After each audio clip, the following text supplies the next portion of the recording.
चलिए आज के वीडियो में हम लोग नीति निर्देशक तत्व के बारे में जानकारी प्राप्त करते हैं। नीति निर्देशक तत्व क्या है? नीति निर्देशक तत्व एक लोक कल्याणकारी राज्य की अवधारणा पर आधारित। नीति निर्देशक तत्व में संविधान स्टेट को या राज्य को यह निर्देश देता है कि आपको क्या क्या करना चाहिए, जबकि मौलिक अधिकार में संविधान स्टेट को यह कहता है कि आपको क्या नहीं करना चाहिए। जैसे सामाजिक असमानता नहीं करनी चाहिए, राजनीतिक स्वतंत्रता नहीं छीननी चाहिए, धार्मिक स्वतंत्रता नहीं छीननी चाहिए, अवसर की असमानता नहीं होना चाहिए। क्या क्या नहीं करना चाहिए वो कहता है। मौलिक अधिकार संविधान के भाग 3 में है, नीति निर्देशक तत्व भाग 4 में। मौलिक अधिकार यूएसए के संविधान की अवधारणा पर आधारित है, जबकि नीति निर्देशक तत्व आयरिश संविधान से लिया गया है। मौलिक अधिकार न्यायालय में प्रवर्तनीय है।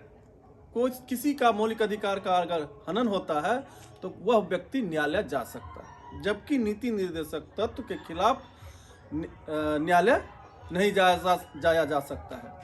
अनुच्छेद 32 जो संवैधानिक उपचारों का अधिकार है, मौलिक अधिकार, उस अनुच्छेद के तहत कोई भी व्यक्ति मौलिक अधिकार का अगर हनन होता है तो वो न्यायालय जा सकता है। अनुच्छेद 37 के तहत यह नीति निर्देशक तत्व के खिलाफ या इसको लेकर के कोई भी व्यक्ति न्यायालय में नहीं जा सकता है। एक और महत्वपूर्ण तथ्य है कि भले ही इसको न्यायालय में नहीं लाया जा सकता है, लेकिन चूंकि हमारा देश लोकतंत्रात्मक है, लोकतंत्र है यहाँ, और प्रति 5 वर्ष बाद सभी सरकारों को जनता की अदालत में या जनता के समक्ष आना होता है, तो सरकार के पास यह दबाव रहता है कि वह संविधान के नीति निर्देशक तत्व में जो वर्णन है, जो कहा गया है, वह अपने स्टेट में लागू करे। नीति निर्देशक तत्व को शुरुआती दौर में इसलिए ऐच्छिक रखा गया क्योंकि हमारा देश स्टार्टिंग में आर्थिक रूप से मजबूत नहीं था। जैसे जैसे आर्थिक रूप से मजबूत हमारा देश हो रहा है तो ये भी एक मौलिक अधिकार की तरह कार्य कर रहे हैं। जैसे 45 क में जो शिक्षा का अधिकार था, 6 वर्ष से 14 वर्ष के बीच के बच्चों को अनिवार्य और निःशुल्क शिक्षा, वह जो है अब 21 क में मौलिक अधिकार में सम्मिलित हो गया। स्टेट अपने विभिन्न कानूनों के द्वारा, जैसे बिहार में मद्य निषेध लागू है, अनुच्छेद 47 कहता है कि लोगों को पोषाहार या लोक स्वास्थ्य के लिए स्टेट को काम करना चाहिए। इसी के तहत जो है मद्य निषेध लागू किया गया है। नीति निर्देशक तत्व मुख्य रूप से 3 विचारधाराओं पर आधारित है: गांधीवादी विचारधारा, समाजवादी विचारधारा और उदारवादी विचारधारा।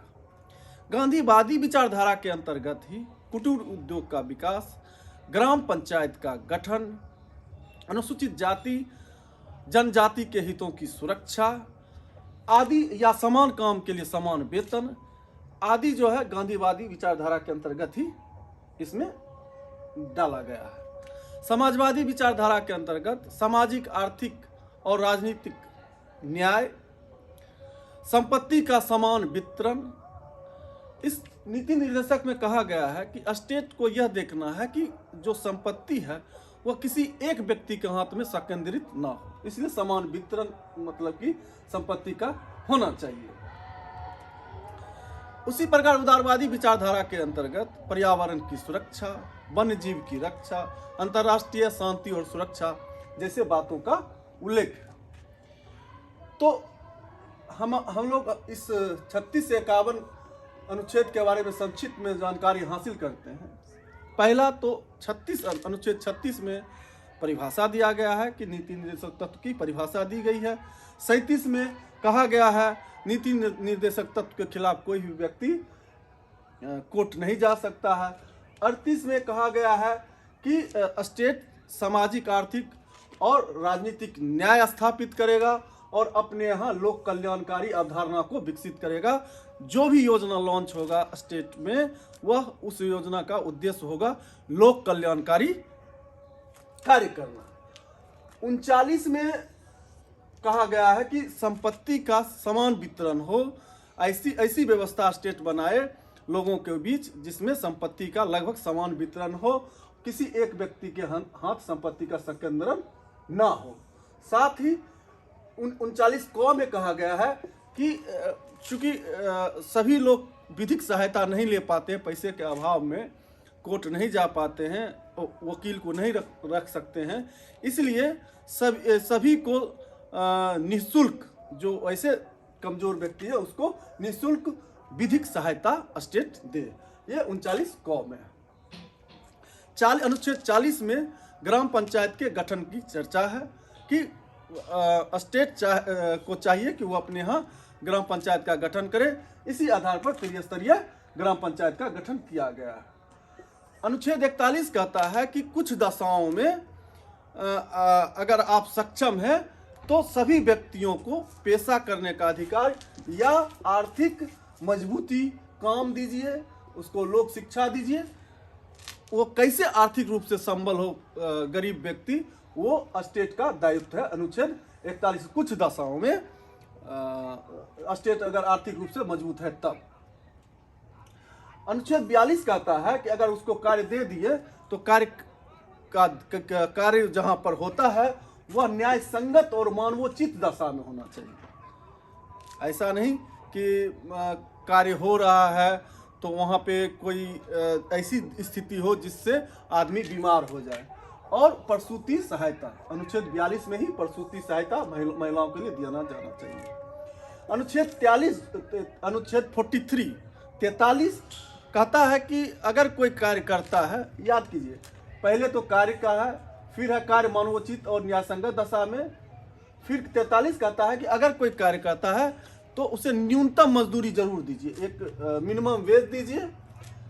और 43B कहता है कि चूंकि सबको आप काम दे नहीं सकते हैं तो ऐसा कुटीर उद्योग का विकास कीजिए जिससे आम पब्लिक अपने जीवन का यापन कर सके।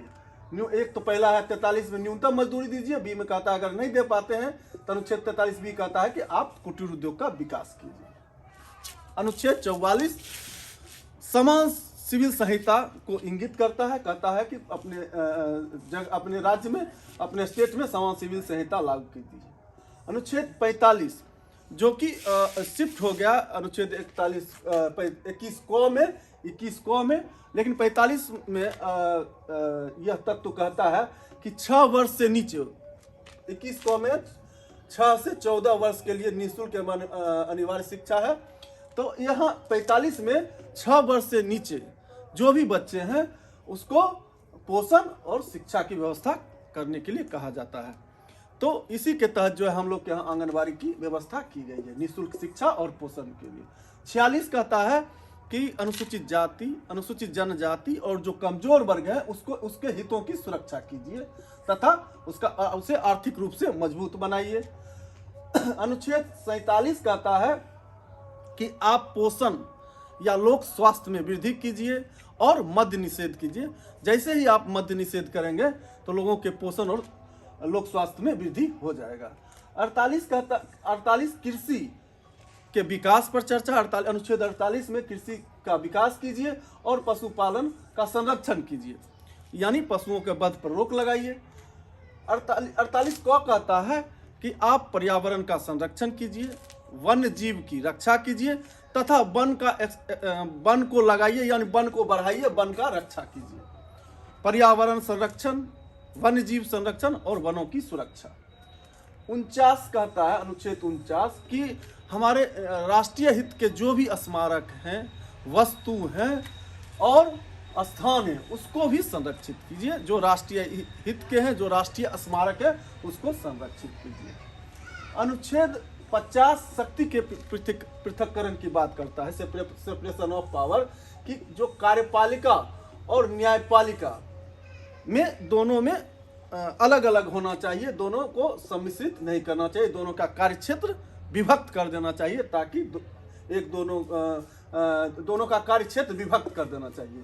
अनुच्छेद 50। अनुच्छेद 51 अंतर्राष्ट्रीय शांति एवं सुरक्षा की अभिवृद्धि की चर्चा करता है, अनुच्छेद 51। तो दोस्तों आज हम लोग नीति निर्देशक तत्व के बारे में पढ़े। आज के वीडियो में इतना ही। चलिए, धन्यवाद।